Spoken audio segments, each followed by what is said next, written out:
Okay, good afternoon. It is now time. I call the Board of Governors meeting to order. Thank you all for being here this wonderful, warm fall afternoon. First up on the agenda that's in front of you are any announcements that we have to go before the board. Okay, hearing no announcements.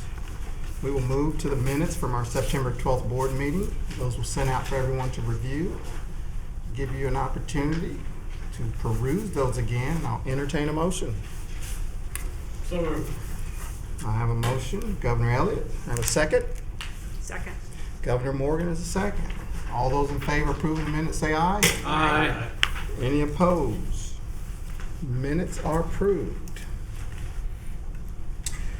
Next up is our report section, and first up is the President, Dr. Dean Van Galen. Thank you, Governor Haley. I want to welcome Corey Reed. She's sitting in for Rob Mallory today, so good to have you here, Corey. November has been a very busy month for our campus. We have enjoyed line athletic events, including some throwback games in Young Gym, some performing arts events, including this week's theater performance, which is River Stories, Remembering the Adventures of Huckleberry Finn, and a lot of activities, including the Business Gateway competition that have welcomed K through 12 students to campus.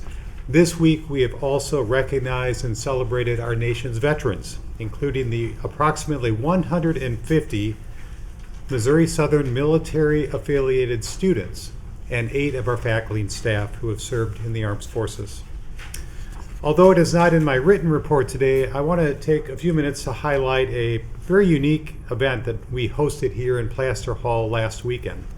It was Missouri's first Vibe-a-thon, engaging about 50 participants in a 24-hour competition involving vibe coding. So vibe coding, I've learned, is a new way to rapidly build software by essentially utilizing AI as a coworker.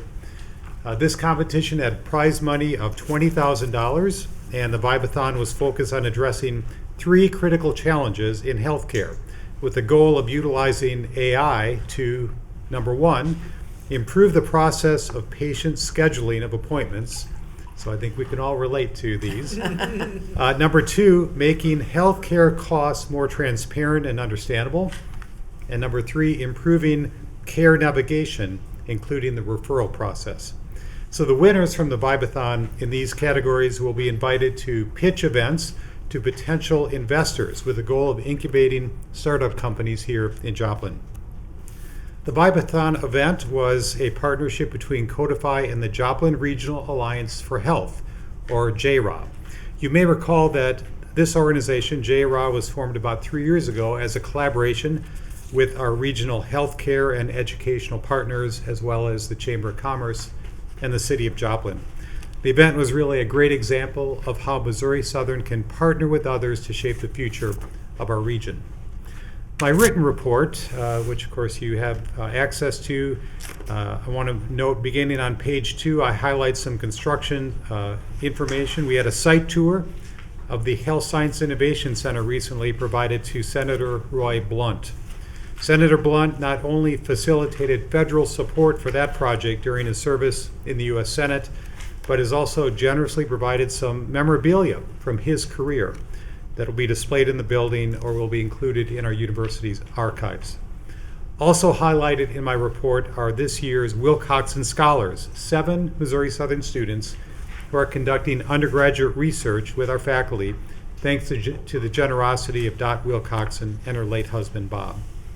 You will also see a photo on the bottom of page 3 from a recent study abroad fair that was hosted in this building as we continue to further strive to increase international opportunities for our students. Very consistent with our statewide mission, of course. My report provides a summary of recommendations adopted by the Missouri Coordinating Board for Higher Education for support of public higher education next fiscal year 2027. As you see, the CBHE has requested a 4% core increase, $34 million in maintenance and repair funds, and support for up to 31 MOExcels projects. The reality is that state budget projections are much less positive compared to recent years, and this request is certainly ambitious. However, we will work with Governor Kehoe and our legislature to communicate the importance of what we do in higher education, that it is fundamental to the success of Missourians and the competitiveness and prosperity of our state. The final section of my written report is entitled Gratitude. And it's a reminder that the success of our university is based on its people. Pictured at the top of page 4 in my report is Brenda Beasley, who would be among the people least wanting to be pictured in my report because she's very humble. But I chose her because a number of reasons. She has worked at Missouri Southern for 18 years. She serves as Academic Affairs Project Manager. Some of her tasks, and think about this, include compiling the university catalog, course scheduling, room scheduling for both internal and external groups, and when there is a facilities issue, let's say a water leak or heating or cooling issues, We haven't had it. her job is to move people and classes to alternate locations. So that's a challenging job.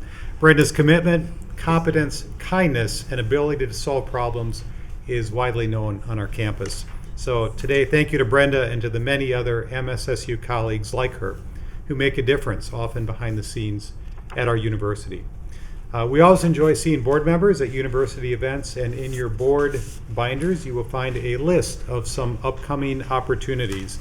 This include this Sunday's annual International Student Thanksgiving event in the Ron Richard Athletic Center. Finally, I want to introduce to the board a new member of the President's Office team. Diana Fulmer is in her second day as the Executive Assistant to the President. I was very happy to see her this morning. And a little bit about Diana. Where's Diana? Okay, fantastic. She is a graduate of Kansas State University with a bachelor's degree in elementary education, and she brings significant executive support experience to our campus. Diana, welcome to the Missouri Southern team. It's great to have you here.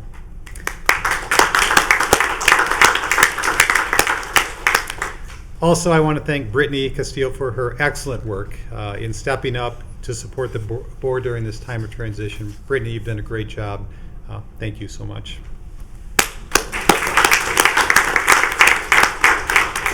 Governor Haley, with gratitude to the board for their support of the university and its mission, that concludes my report.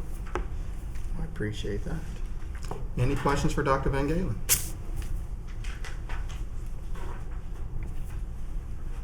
None? We're glad that he's here. So we appreciate your time and the effort that you put into leading this institution. So next up is report from our Provost and Vice President of Academic Affairs, Dr. Lisa Thomas. Good afternoon. I'll start this by also recognizing someone because she was recognized by a state organization. So the Missouri Library Association announced that the 2025 winner of the Outstanding Professional Librarian Award was our own Amber Carr. She is the Assistant Library Director and Marketing Outreach Librarian at our Spiville Library. With grant funding and administrative support, she implemented several and is currently enacting several food preparation nutrition programs for the campus community while actively representing the library on campus committees. They have the leadership team for our, we call the Lion Co-op, which technical name is the Center for Food Security on campus, have started a food drive for this time when SNAP benefits were delayed. And so, but they do all kinds of wonderful workshops where the students come and they are provided with the ingredients. They have a lesson on how to cook the food, and then they take the ingredients and the recipe home with them. International Art and Design Exchange special exhibition featuring almost 30 typographic works curated by Associate Professor of Design Ed Outhouse. And these are actually prepared by 24 MSSU design students and recent graduates. This particular show was on view from October 24th to 31st in China at the School of Arts Atrium Gallery in Zhejiang. Yep. International Studies University in Hangzhou, right? Hangzhou, China.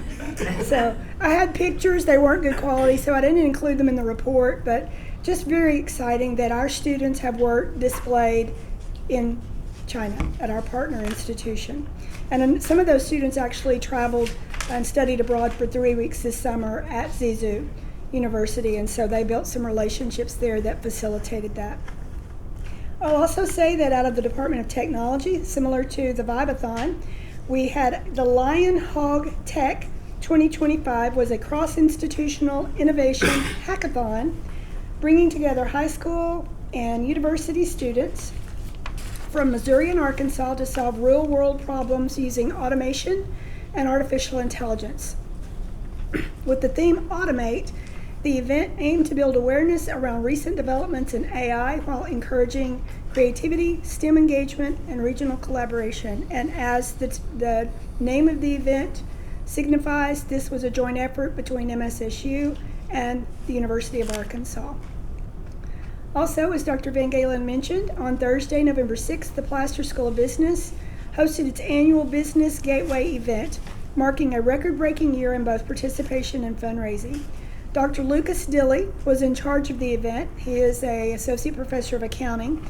He reported that this year's event welcomed nearly 700 students from 27 schools, which is the largest registration in the event's history. And I can tell you they weren't just large in number, they were large in attitude or in spirit. I went over to greet them, and because the events happen and the award ceremony is in the afternoon, the prep for that has to happen very quickly. And so they were waiting on the certificates, the awards, and they had a student, one of the business students, to get up and call students up and did a trivia contest, just spur of the moment.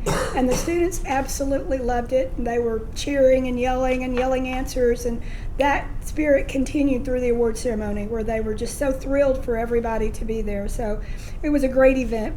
The categories included business law, economics, general business, international business, management, marketing, and personal finance. The judges were advisory board members, community members, and faculty. And the event concluded with the awards ceremony in TPAC. And the corporate donations and private donations raised over $10,000 that allowed the support for the event, as well as prizes and other promotional materials. So that was a great opportunity for the Plaster School of Business to recruit those students. Finally, our IT department has helped us to support our ongoing digital transformation and prepare for the launch of the new Health Science Innovation Center next fall. We have doubled our campus internet bandwidth from 1 gigabyte per second to 2 gigabytes per second. That's a lot, I'm told.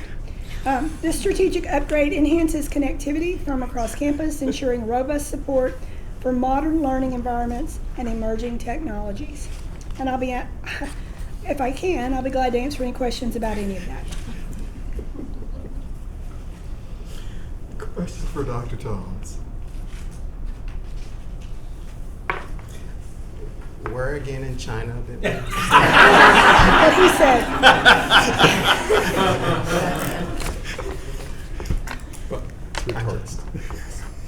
Thank you. Next up is our report from our CFO and Treasurer, Ms. Linda Ice. Good afternoon, everyone. The FY25 annual audit of our financial statements will be presented to the board later in this meeting. As previously noted, we are still waiting on the federal compliance supplement to finish the compliance review of our federal programs.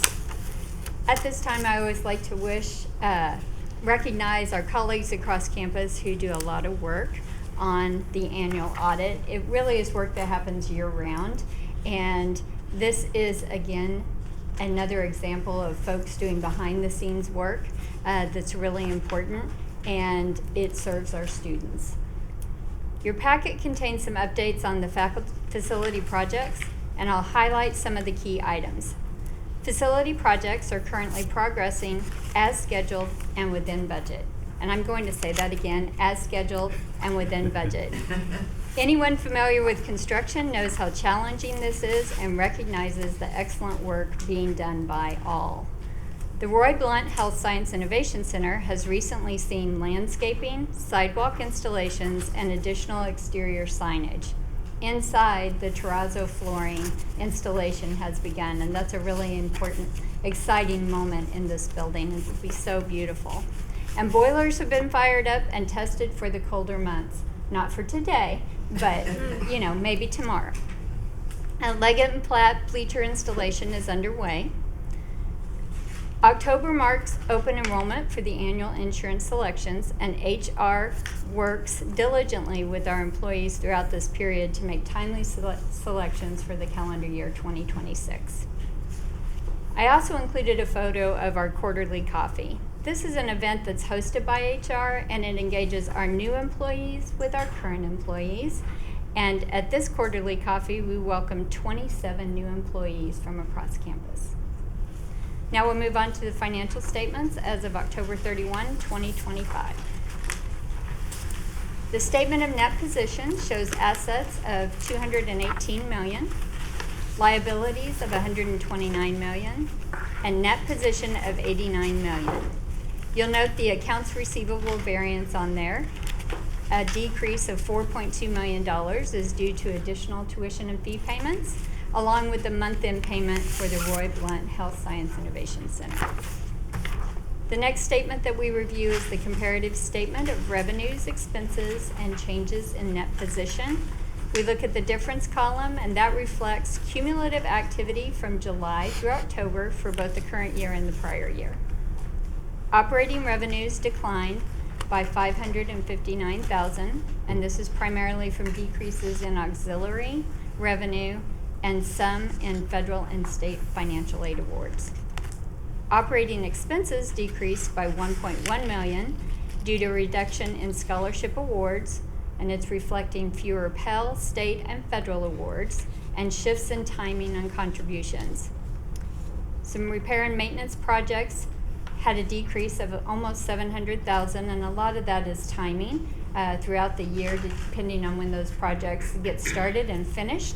That will fluctuate year over year, and that is offset by additional health insurance claims of about $570,000. Non-operating revenues decreased by $1.4 million, includes timing from subcontractor reimbursements for Science to Jobs. So we receive subcontractor invoices, and those get presented to the state for reimbursement. And for this particular period of time, a lot of that has to do with timing, and we'll get caught up on that later in the year. Decrease in Pell Awards and contribution timing as well. Income before other revenues for the current year reflects $2 million compared to $2.8 million last year, so a decrease of $800,000. Capital gifts this year supported the renovations at Leggett & Platt and funding for the RBHSIC. And capital appropriations for both years consist of State of Missouri funding for the Roy Blunt Health Science Innovation Center, and so far we have received almost $27 million of the $30 million in appropriations that was committed by the state. That concludes my report, and I'm happy to answer any questions.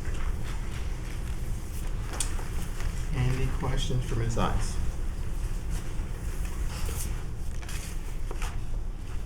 Okay, hearing none, do I have a motion to approve the financial statements? I'll make that motion. I have a motion from Governor Plotnick. Do I have a second? I'll second. Second, Governor Hendricks. All those in favor say aye. Aye. Any opposed? Financials are approved. Thank you, Linda. Thank you. Next up in your packet, we have the Interim Vice President of University Advancement, Ms. Michelle Wood. Good afternoon. I'm pleased to share that the Lions Forward campaign continues forward at a strong and steady pace. As of the end of October, we raised $40.4 million, 95% of our $42.7 million goal, with more than a year and a half remaining in the timeline. We've already surpassed our goal in enhancing student experience, and we are making strong progress in all remaining campaign priorities. This momentum reflects donor engagement, strong communication, donor confidence, and the hard work of everyone involved, and I'd say most importantly, the relationship building that we have with those that support our university, the friends, the alumni, all involved. It's the magic's in the relationships. We've welcomed 2 new alumni leaders into the existing roles. Sydney Kreider, class of 2020, has joined us as the Director of Leadership Annual Giving. And Abby Almendinger, class of 1996, is now serving as the Director of Alumni and Donor Relations. They each bring strong community relationships and a deep love for Missouri Southern. Marty's seeing a difference in our outreach and engagement efforts. This fall has offered many opportunities to connect with alumni, donors, and community partners and the friends of the university. As I think most everyone in this room was in attendance, the Gibson Center for the Applied Data Analytics dedication on September 12th, the day of our last Board of Governors meeting, was exceptionally well attended and celebrated the tremendous generosity of Bill and Tracy Gibson.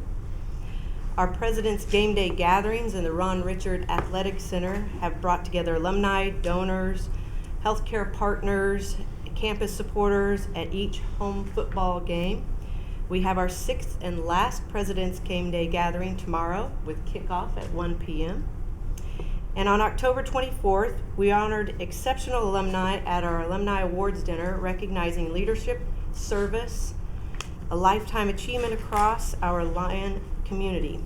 The 2025 Alumni Award honorees were Sally Beard for the Lion-Hearted Award, James Jordan, you may know him from the actor on Landman, Lioness, Yellowstone, and many other shows and movies. He was given the Outstanding Alumni. Ryan Sprouse was honored with the Distinguished Alumni, as well as Mark Williams, Distinguished Alumni. Rick and Sue Utter received the Spirit of Service Award, and the Tupper family received the Outstanding Family Award. We also have several major events ahead.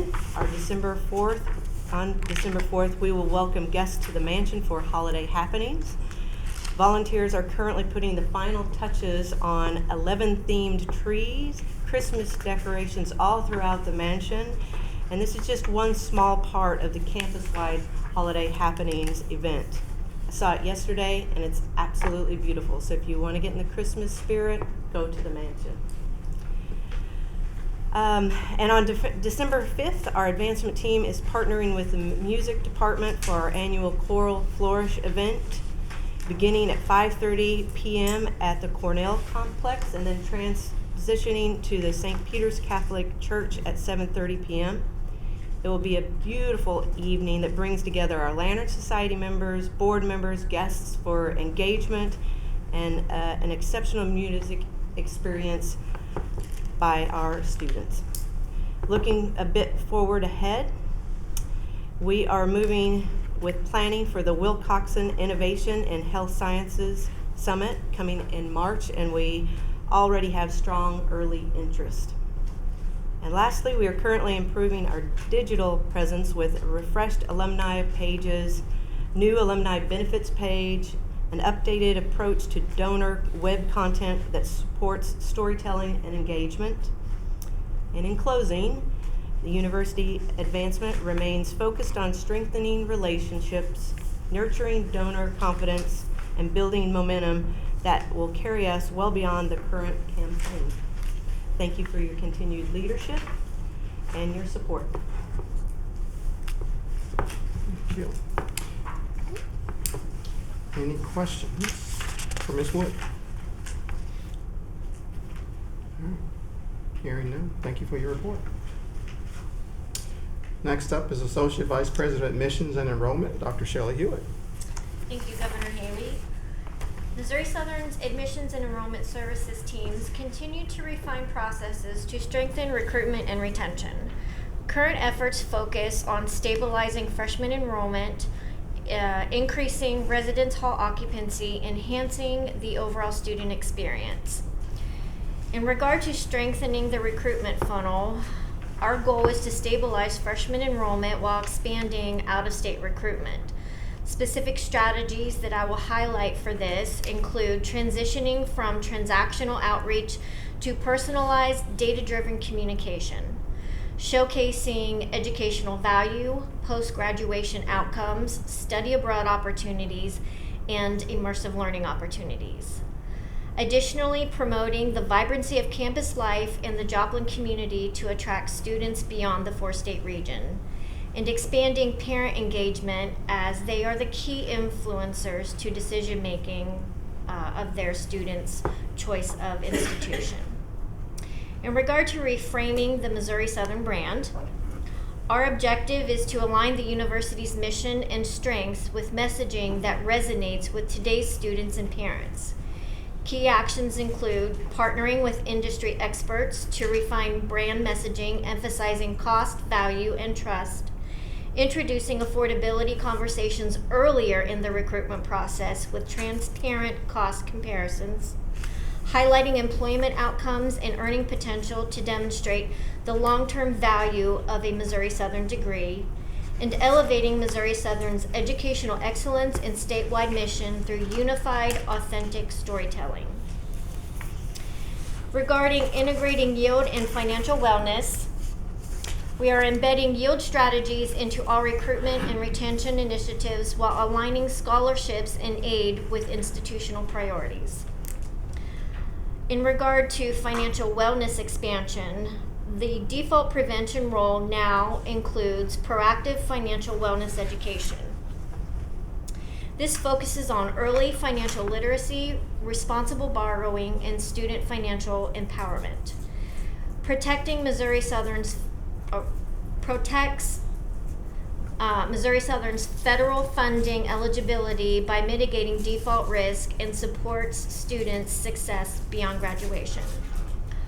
All of these efforts that the admissions and enrollment services team is working on strives for providing and instituting a commitment to all of student success.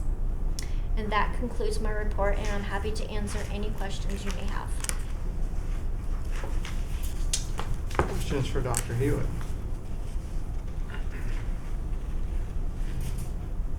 I don't have a question, just a statement. Yes, Thanks for financial aid services being student-centered. you're very welcome. So, I'll pass that along. Next up is a report from our Deputy Director of Athletics, Ms. Corey Reed. Okay. Thank you all for letting me step in today for Rob, who is sick. So we will jump in here. The first event that we recently had in the last month was sponsored by our Student Athlete Advisory Committee, which, for those of you that don't know, is 2 representatives from each athletic team, as well as our cheer and dance programs. We meet twice a month.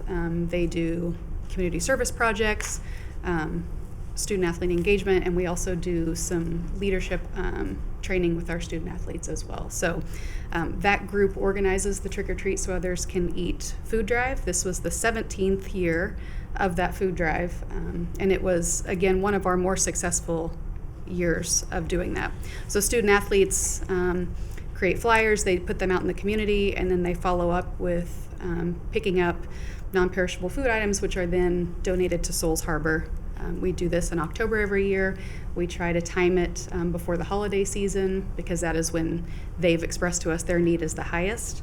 This year we brought in 6,156 items for donation, which we're hoping that would get them through the holidays. In a typical year, our donations will get them, help get the food pantry through until March, but they've had an uptick this year in needing assistance, so hopefully to get through to the first of the year is what they told us. So personally, that's one of my favorite events that we do every year. I go with the students and when we take place, and it is it's very meaningful, and I think it's very eye-opening for our students to see the impact they're making on the community by helping with this event. So another success.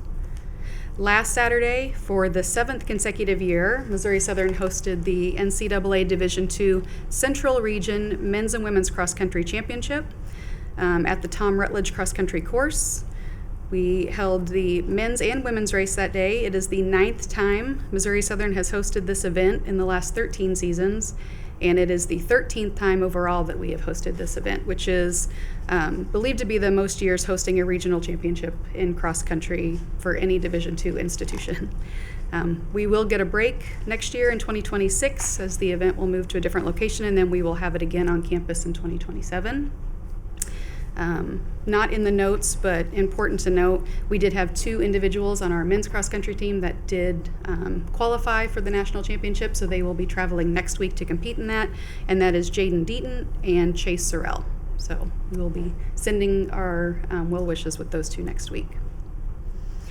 And then the last item in the report, the 1999-2000 men's basketball team returned to campus in early October. They were inducted into the Joplin Area Sports Hall of Fame on October 9th, 2025. They did finish their season with a record of 30-3, and they were the MIAA regular season and tournament champions before eventually going to the national semifinals, where they lost 75-74 in a close race. 8 of the 11 members of that team, along with head coach Robert Korn and assistant coaches Paul Lusk and Chris Lowry, were in attendance at the induction ceremony. And then the following day, we had the members of that team and the coaching staff attend our Lion Pride Luncheon, where they could interact with our linebackers and community members and fans. And so it was a very fun event. A few in this room were able to attend. Lots of memories of Missouri Southern shared, some inside jokes, I think, that the team had. So it was a fun event. And just a couple of things, we do have a very busy weekend this weekend with home events. As Michelle mentioned, tomorrow is our last home football game of the season against Washburn. We kick off at 1 p.m. It's also senior day, so we will recognize our football senior student athletes prior to the game. Women's basketball was playing right before I came over to lunch. It was a close game, so I'm not sure how that ended up. I haven't looked on my phone yet. And then we are also hosting the MIAA GAC crossover event for men's basketball. So we will have our first game in Young Gymnasium tonight at 7:30 against Arkansas Tech. So looking forward to that. And that concludes my report. If there are any questions. What cross-country events going on campus? Did I see one when I drove in? There was. That is, School something? yep, that's not our event, but they're holding it on here. It's the National Christian Colleges Athletic Association Championship. So 4 races this morning happening on our course. Glad to have them on campus. Any other questions? Any other questions? Are you really excited to be in Young Gym? Yes. I remember going to games in Young Gym. Me too. I think it's going to be fun. It will be loud, and we hope to use that to our advantage. I second that. Let's make it as loud as possible. Yes. Okay. Thank you for your report. We won. We won. Thank you. There we go. Are we putting that in the minutes? Undefeated. Undefeated. Undefeated. All right, next up is our Faculty Senate President, Dr. Nicole Shelf. Good afternoon. I have a few brief updates on each of the priorities I laid out for you at our last meeting. We're aiming in Faculty Senate this year to encourage broader faculty engagement with Faculty Senate. Part of this effort, we have started inviting different speakers to come in each month. We brought in Dr. Rebecca Shriver, the new Director of International Education, in October to give us some updates on her vision for the updated international programs. Faustina Abrams joined us from the Registrar's Office in November to talk about some of the updates in her office and to talk to the faculty about ways that we can sort of smooth the process of the immense amount of paperwork that goes through her office. In December, Scott Snell from Digital Learning will be joining the faculty to talk about what I'm imagining is going to be a wide variety of issues, including sort of Blackboard issues, the new Center for Integrated Educational Excellence. I think I got the name of that right. And some upcoming changes to ADA Title II web compliance stuff. That's just fascinating. And then we're also working on sort of reducing red tape stuff. And one of our first initiatives is trying to tackle wait lists. We have the technology to do this. The challenge is, how do we figure out a university policy that can be implemented to make it work? And so Faculty Senate is working with the various parties around campus to try to see if we can come to an agreement on the way to move this forward. This should smooth the way for students to get into high demand classes, and for faculty and staff not to have to facilitate that for every single student who needs it. We're also continuing to work on communication between faculty leadership and faculty. Part of this is coming from updates to how we handle the comments that come in through the Faculty Senate comment form online, which has become increasingly popular. Faculty can submit comments with their name attached or anonymously, and we have developed a new system for managing these that allows all the comments to go entirely unedited to the entirety of Faculty Senate.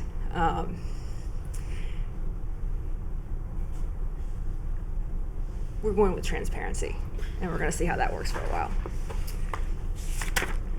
And there's other, Dr. Toms included a bunch of activities that the faculty have been engaged in her report, and I wanted to add a couple to the list. There's the Department of Language and Literature and opened up a book nook, is what they're calling it.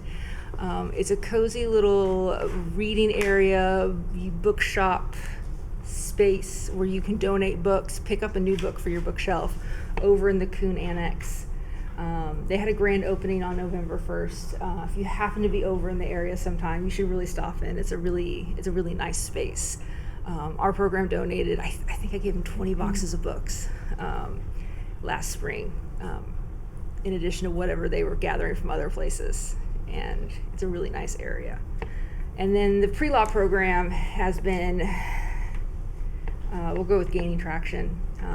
We have you may have heard, we have a new 3+3 pathway with UMKC Law that allows students to complete 90 credit hours with other undergraduate degree with Missouri Southern, essentially put a pin in their undergraduate degree, go to UMKC Law after their first year of law school, transfer those 30 credit hours back to Missouri Southern, graduate with their undergraduate degree, and then finish out their law degree. If we're aiming for a cost-effective education, this is an excellent opportunity for students and a really great partnership with UMKC Law. And the Dean of UMKC Law joined us for an official signing on October 23rd. The legal community has actually been really great in helping the pre-law program gain some traction. We've had, just this month, 4 separate guest speakers join us on campus.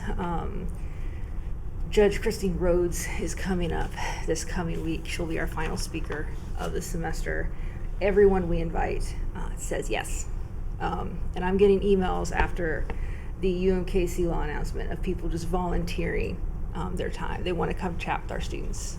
They're excited and they want to come participate. We're now to the point of I'm looking for things for folks to do, which is a lovely problem to have. And the local bar association hosted an event on our campus the first week of the month that went really well. It was their event, they organized it. It wasn't our thing, but they invited our students to join them. It was a wonderful opportunity. We had about a dozen students attend the event. The attorneys stuck around afterwards. They made some great connections, and the attorneys are already planning another event for next spring back on our campus. They enjoy themselves so much when they come here. And we'll be giving away about $2,500 worth of LSAT prep scholarships in January that were given to us for free from testing companies. And so it was a really nice way of kicking off the pre-law stuff in the spring. And so that concludes my report, and I'm happy to take any questions you may have. Dr. Shope, when does the program actually begin? Is it started in now, or will it Yeah, start? Okay. yeah. We can take students now, and students could theoretically start with UMKC as early as this fall.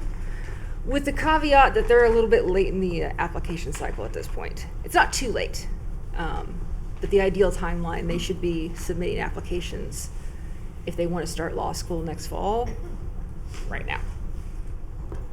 But yeah, anytime they're ready, we can get them going. I have just a comment, won't be a surprise to any of you, but to brag on our students' opportunity. I attended the Bars Association's continuing education a couple of weeks ago, and it was a good program. But at the end of the program, there was a panel of lawyers. I wasn't on the panel, I was just in the audience to answer questions about the program and discuss views. The questions from the students there were the best questions that we, even practicing lawyers, learned as much or more from them and their thoughts and their ideas as we did from the lawyers that spoke and gave the program. So we've got good students, they're engaged and right on top of all the current issues, I think. Thank you. Other questions? Congratulations on the 3 and 3 program and much success to it. Thank you very much. Okay. Next up is our Staff Senate President, Dr. Stephanie Gold. Good afternoon, everyone. So, just a few staff senate updates. Currently, we have 66 children registered for the Murray's Gift Express. That's formerly known as the Angel Tree. So the children, what we're doing is we're encouraging the campus community to take a tag off the tree. It's a ticket. I have a photo here of the tree and the tickets. And the way it works is you scan the QR code on the back of that tag and then enter your contact information so that our community service committee can see who is sponsoring a gift for which student. And so we're encouraging our campus community to either sponsor a gift or volunteer for wrapping and distribution. And the deadline on the gift submission would be December 1st, and then December 3rd is when we will be to wrap the gifts and get those distributed. And if anyone's interested, the tree is located just outside the president's office on the second floor of Hearns Hall. And then we have, Staff Senate has an ad hoc committee working with the HR department right now to review the dress code policy for staff. They have provided feedback, revised the policy, and then it's gone back out to the committee. So once everyone is satisfied with that, then they will forward that on to President's Cabinet for approval. And then, much like Faculty Senate, our Communications Committee has developed a means of tracking the comments that we receive. Staff Senate has a form out there as well. They can either attach their name or they can provide an anonymous comment.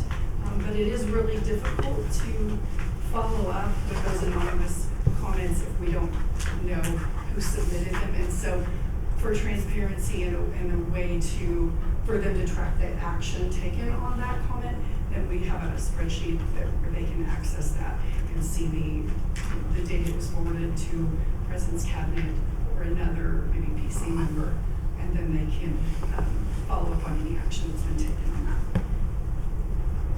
One last update, the Staff Senate Elections Committee is currently working to fill a vacancy due to the departure of one of the senators who was also served as executive at large.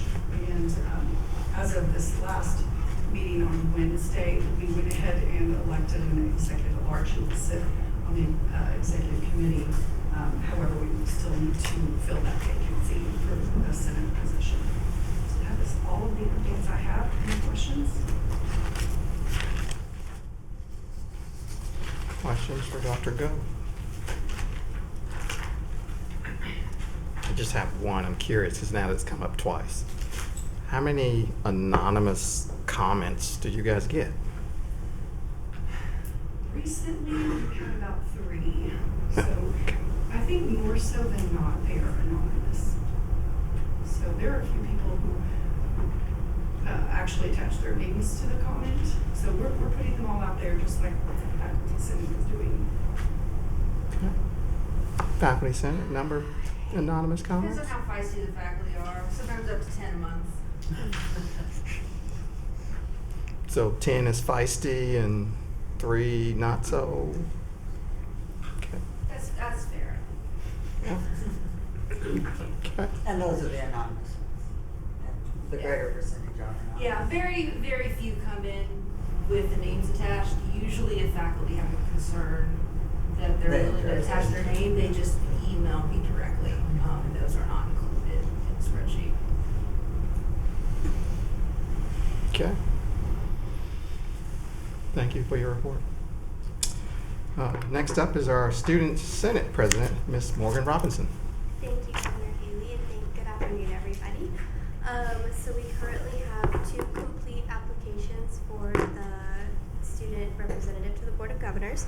So we are just waiting for one more before we can continue with the process of finding your next student representative. As far as student activity recently, we just wrapped up celebrating homecoming, always an exciting time of year.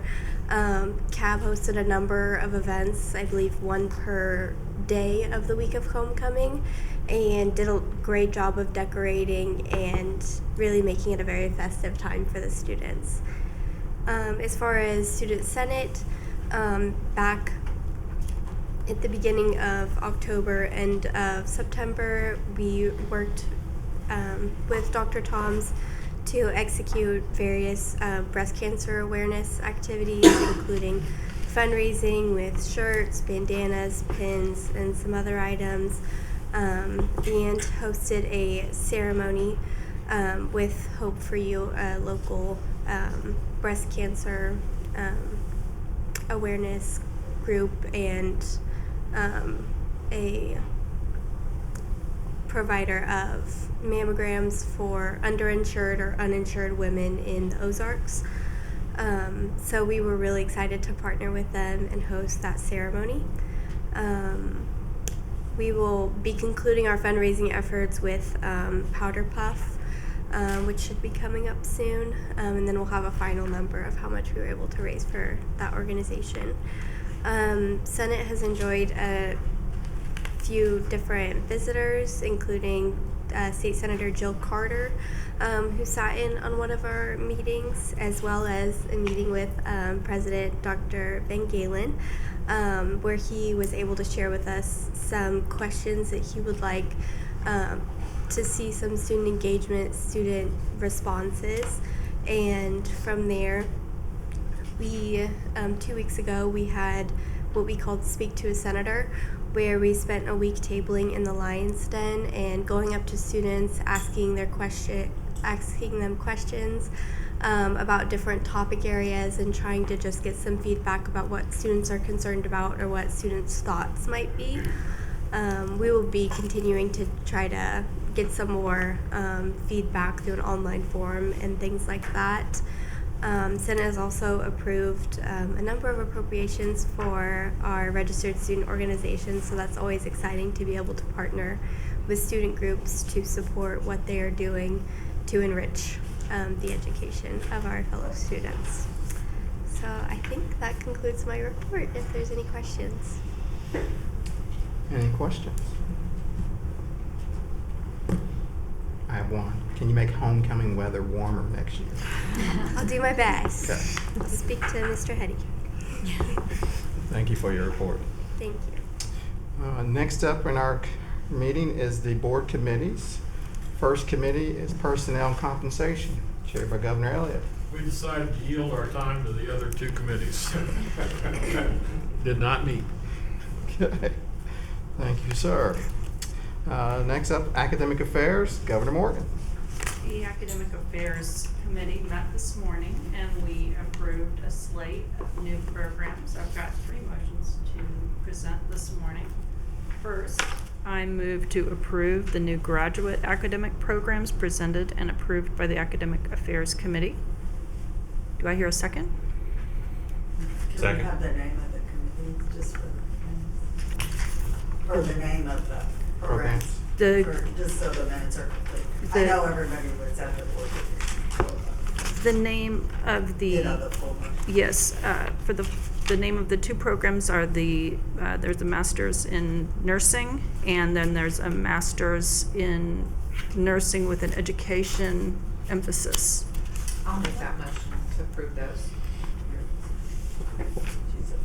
First, second? All in favor? Aye. Opposed? Motion carries. Okay, any other motions? I apologize. I have another motion to approve the new bachelor programs presented and approved by the Academics Affairs Committee. These are the Bachelor of Science in Medical Imaging and the BSE in General Science. I move to approve these two new bachelor programs presented and approved by the Academics Affairs Committee. Second. Second by Governor Rosenberg. Those in favor say aye. Aye. Any opposed? That motion carries. I have a third motion today. I move to approve the new undergraduate certificates, and these include the undergraduate certificate in diagnostic medical sonography, the undergraduate certificate in magnetic resonance imaging, the certificate in computer tomography, certificate in animal husbandry, and the certificate in entrepreneurship, as well as the certificate in sports communication. Do I have a second? Second. Governor Rosenberg, second. All those in favor say aye. Aye. Any opposed? That motion carries. Thank you. Anything else from Academic Affairs?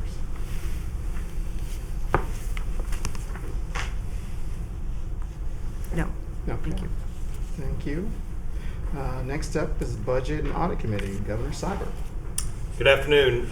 Budget and Audit Committee met this morning. 2 items. First item was the approval to move to the board vote for the fiscal year 25 audit presented by Forbes Mazars, and I will turn that over to Linda to introduce the group. Thank you. I will introduce Brian Simmel, partner with Forbes Mazars, and he will provide the results of the audit for the financial statements for FY 2021. Thanks, Brian. Good afternoon, Governor Haley, President Van Galen, members of the board. I am here to talk about the audit. I would really like to talk about this coaching staff, Coach Cord, Coach Lusk, and Coach Lowry. I guarantee you that team could guard.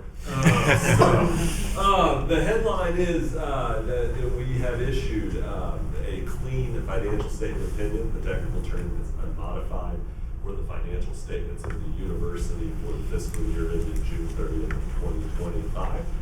Which is as you would expect, but it's nonetheless an impressive feat by the administration. What that means is there are no material errors in the financial statements as presented, along with the related notes.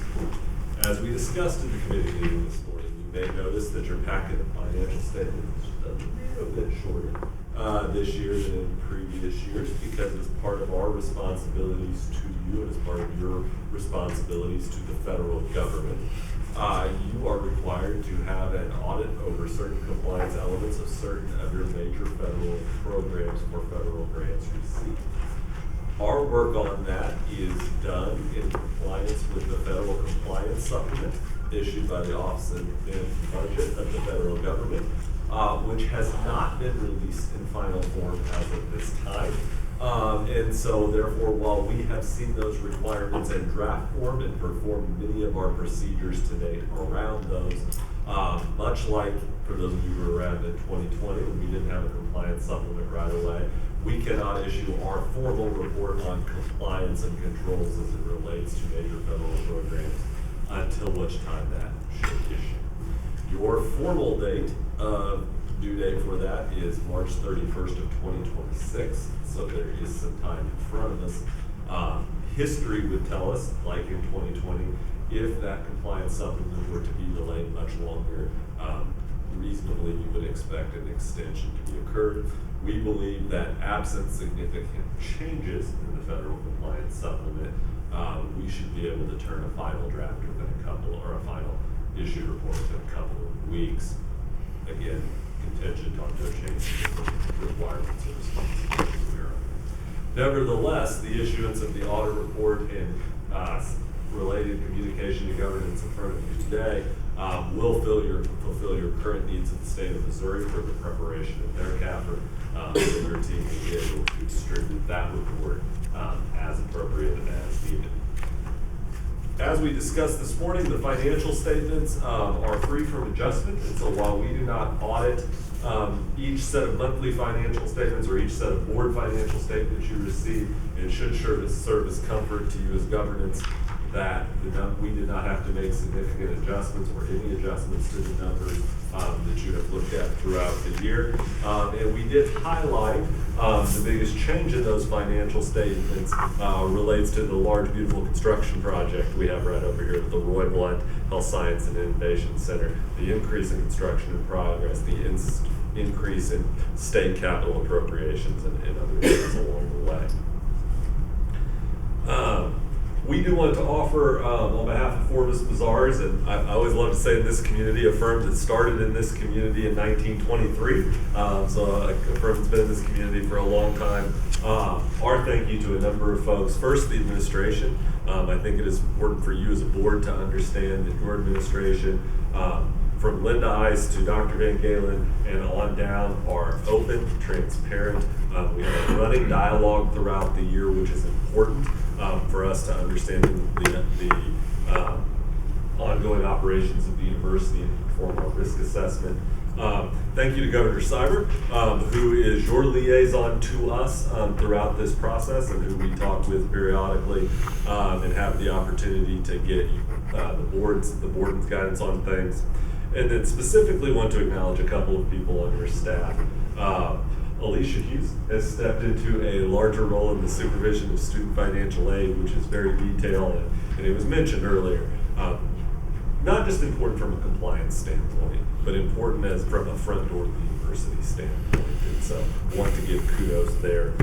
Michelle Arwood, who we've had the opportunity to work with for a number of years, continues to take on more and more financial reporting responsibility. And as you can see from these results, has continued to do so at a very high level. And so we appreciate her diligence, her appreciation to detail and communication with us.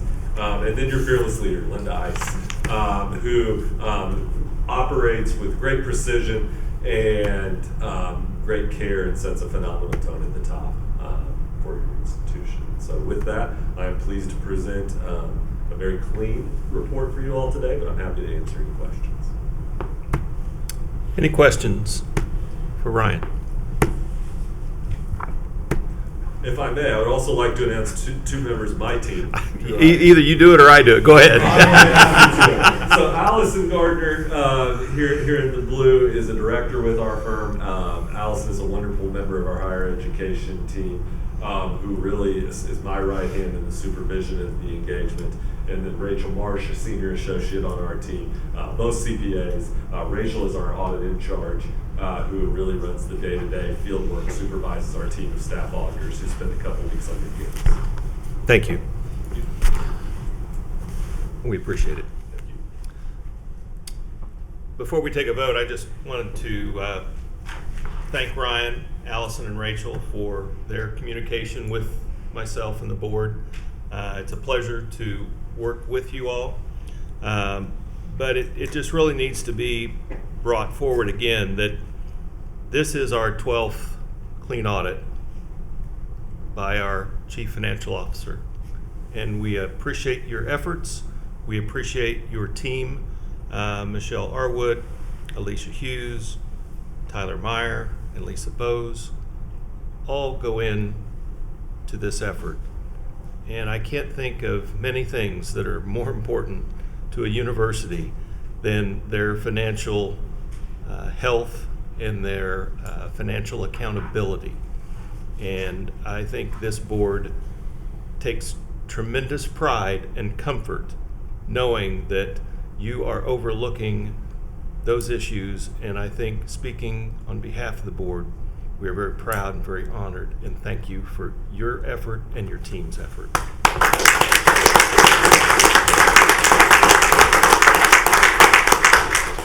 that, I make a motion to approve the fiscal 25 audit presentation that we heard from Forvis Mazars. I'll second that.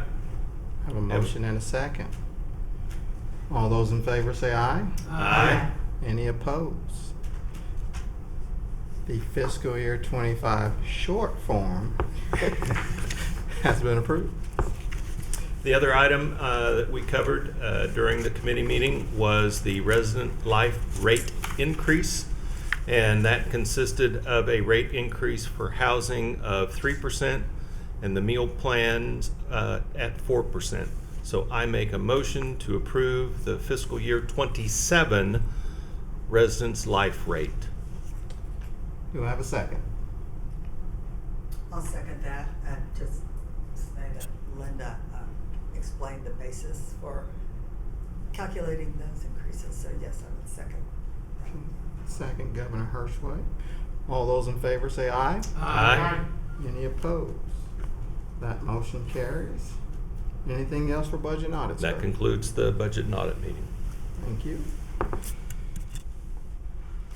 Next up is old business. Any old business to come before the board?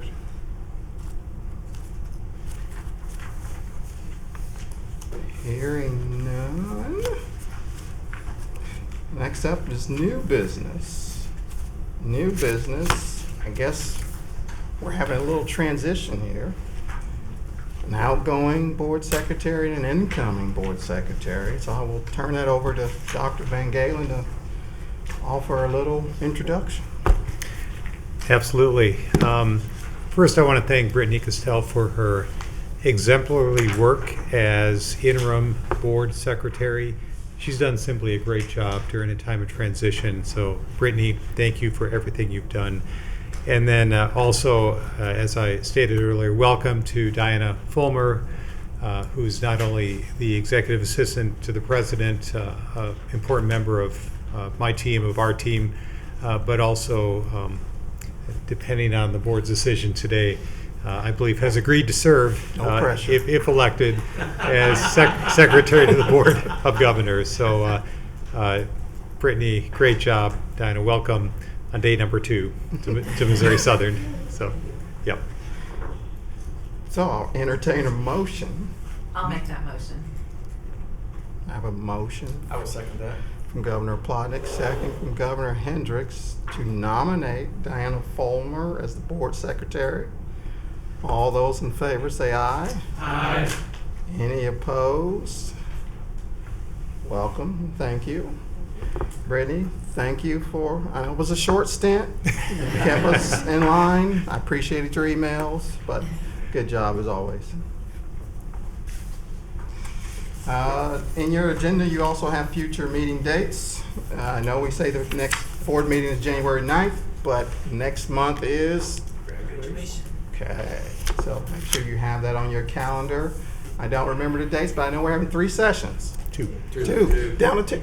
They changed. December 13th. Good job. 10 It's o'clock. in the email? Okay. 10 o'clock, 2 o'clock. Can you resend me that one? And there's a board retreat. Yes, and beware of the board retreat on December 4th. Anything else before the board? Governor Haley, if I could, I wanted to ask or invite the board maybe to come up front after the meeting and say hello to Diana, and also we have a little something for the board today. So if you just have a few minutes, I'd appreciate it. What he's saying is it's snack month. Mary took care of it. She did. Yes. She did. So November's one of our best meetings. We get our audit from the auditors and we get snacks. So if I get a motion to adjourn, we can get closer to the snacks. I have a motion from Governor Rosenberg, second. I'll second. Wait. Second, Governor Plotnick. We are adjourned. Thank you. I didn't want to bring this up. Where's our clock?